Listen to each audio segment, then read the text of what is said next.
At some point in your life, you've most likely heard of someone being stereotyped or having a prejudice. But what exactly does the MCAT expect you to know about these concepts? My name is Neda Bianchi, and welcome to the Kaplan MCAT Science Review video on stereotypes, prejudice, and discrimination. We'll first delve into what stereotypes are, how prejudices can result from stereotypes, and how discrimination can develop as a result of prejudices. We'll also take a look at what ethnocentrism is and how that relates to the other concepts. Please keep in mind that Kaplan Test Prep does not endorse any of the stereotypical, discriminatory, or prejudicial views presented in this video. They are merely here as a representation to demonstrate how these concepts might appear on test day and what you need to know about them. Your learning goal for this video is to be able to describe and predict human behavior using the ideas of stereotype, prejudice, and discrimination. This learning goal will enable you to answer questions like the following about what the difference is between paternalistic and contemptuous stereotypes. Stereotypes have had a bad reputation, but they're actually necessary for us as humans to interpret and categorize our everyday world. It's a complex world, and it requires categorization and systemization of information in order for us to better identify items, predict behaviors, and react to our world. For example, we might stereotype how different types of stores operate or how different cuisines taste. Stereotypes are helpful in defining our categories and determining what does or doesn't fit into a category. So these pictures show two different images of how food can be served, a donut shop versus fine dining. Stereotypes occur when we use limited and often superficial information so that we can develop our impressions or attitudes of people and groups. And when stereotypes are used to develop prejudices toward others and to discriminate, they are being used in a negative way. So, for example, the same picture of that donut shop can be seen as policemen buying donuts, which then fuels a negative stereotype of policemen.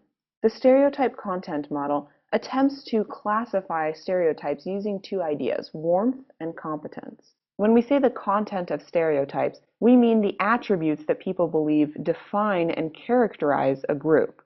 Warmth and competence fall on a spectrum of low to high, and we'll place warmth on the y-axis and competence on the x-axis. Warm groups, or groups with high warmth, are considered those that are not in direct competition with a standard in-group for resources.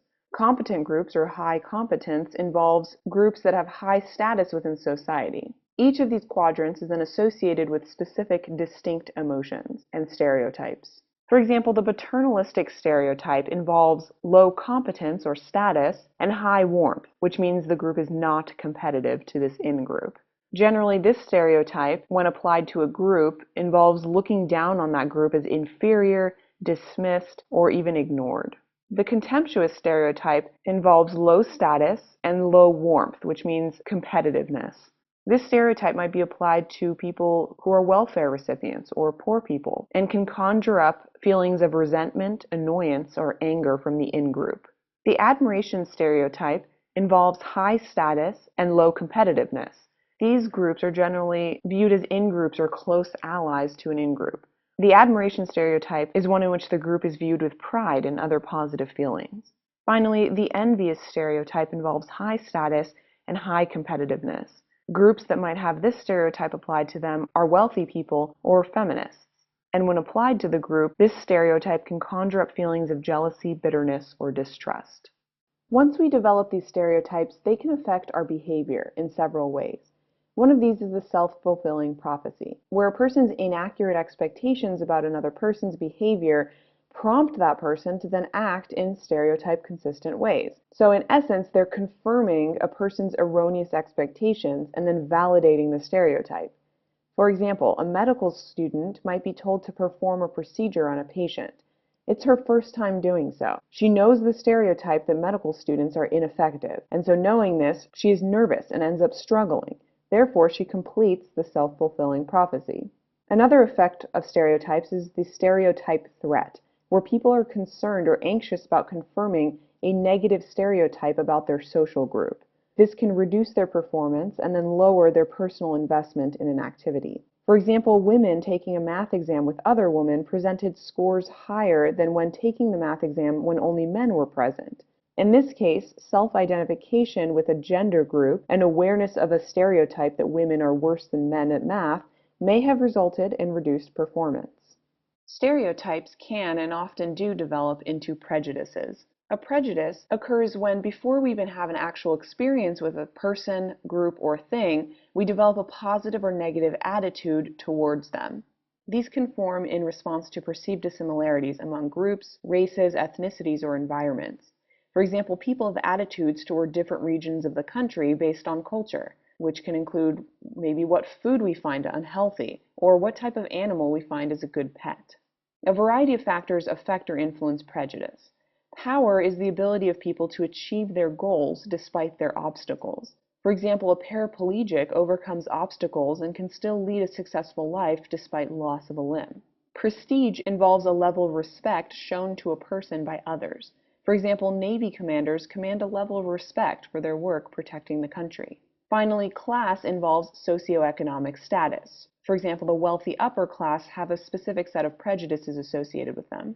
Social inequality occurs when we have an unequal distribution of power and prestige. This unequal distribution will result in groups called haves and have-nots. Haves have a certain thing of interest while have-nots do not. The have-nots might have a negative attitude toward the haves group based on jealousy, while the haves might have a negative attitude toward have-nots due to a defense mechanism for justifying the fact that they have more. This slide depicts positive examples of power, prestige, and class. But we're not so naive as to pretend that negative prejudice doesn't exist. But these examples of positive prejudgments are just as illustrative for our purposes. Another form of judgments is ethnocentrism, which occurs when one's values and beliefs of their culture are used to make judgments about other cultures. This can manifest in many ways. For example, we can have ethnic pride, or we can have violent supremacy groups, and everything in between. Two concepts related to ethnocentrism are in-groups and out-groups. An in-group is a group where a person feels a sense of belonging when they're in that group. For example, a person from Puerto Rico would be proud of a Puerto Rican parade because he considers himself a part of their in-group. On the other hand, an out-group is a group where a person doesn't identify with that social group. For example, a group of men is pictured here, and a woman would not feel part of this social group based on her gender, and therefore would not identify with them. The group of men is considered an out-group for the woman. Keep in mind, though, that negative feelings toward an outgroup are not because of dislike. Rather, it's because of favoritism for one's own social in-group. For instance, the Puerto Rican individual doesn't dislike other ethnic groups, but he does favor Puerto Rican culture over others. As a means of comparing and understanding other cultures and avoiding ethnocentrism, sociologists developed the idea of cultural relativism. This idea was specifically designed to combat ethnocentrism. In both ethnocentrism and cultural relativism, an individual perceives another group to which he or she does not belong, but it is the reaction to that group that determines which paradigm is being used. Cultural relativism involves understanding that another culture is different than our own, but we recognize that the values and rules of that culture fit into the culture itself. For instance, not believing a culture is superior to another, but rather that it's just different. The world has many cultures, and by understanding the uniqueness of each culture and its traditions, one can appreciate and respect all cultures as equal. For example, across the globe, there are numerous types of standard dining. For example, an American diner might serve burger and fries. A South Indian meal can be served on a banana leaf. And Chinese food looks a lot different from the other two types of food. But the idea behind cultural relativism is that these different cultures are merely different. There is no hierarchy of status among these cultures. Recall that stereotypes can lead to prejudice, and prejudice can then lead to discrimination. Discrimination occurs when a person's prejudices lead to attitudes that lead that person to treat others differently. When there's prejudice, it doesn't automatically mean that there's discrimination. Prejudice is having a particular attitude.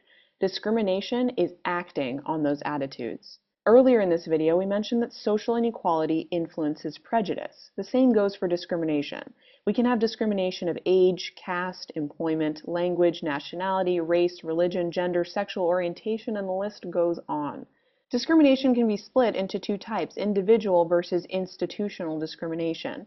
Individual refers to one person discriminating against a particular person or group. For example, a female applicant might not be selected for promotion because of her gender. A manager doesn't hire an older gentleman because of his age.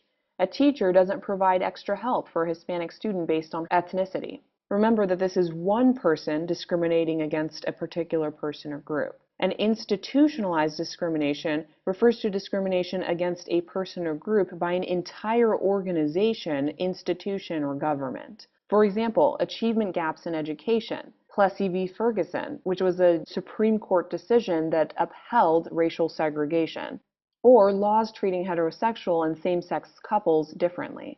Keep in mind that this chart shows specific examples, but by no means is an exhaustive list of all forms of discrimination.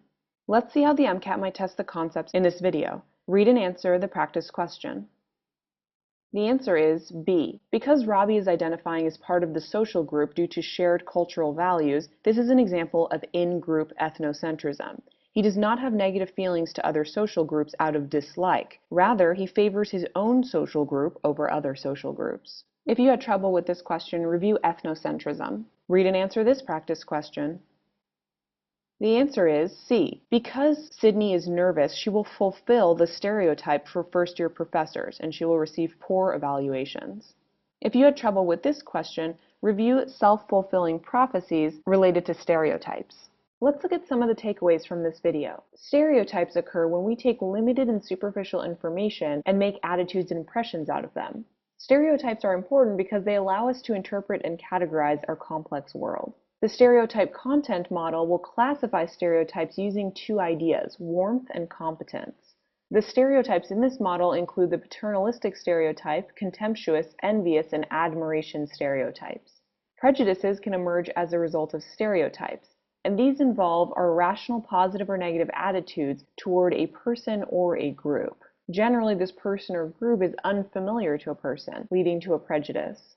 Power, prestige, and class are all factors that influence prejudice. Ethnocentrism is when we develop negative judgments about a culture because they're not like our own. Cultural relativism has been devised by sociologists to counter ethnocentrism. Finally, discrimination occurs as a result of prejudicial attitudes, which lead people to treat certain individuals differently.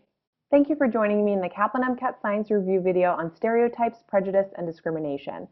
Good luck with your studies.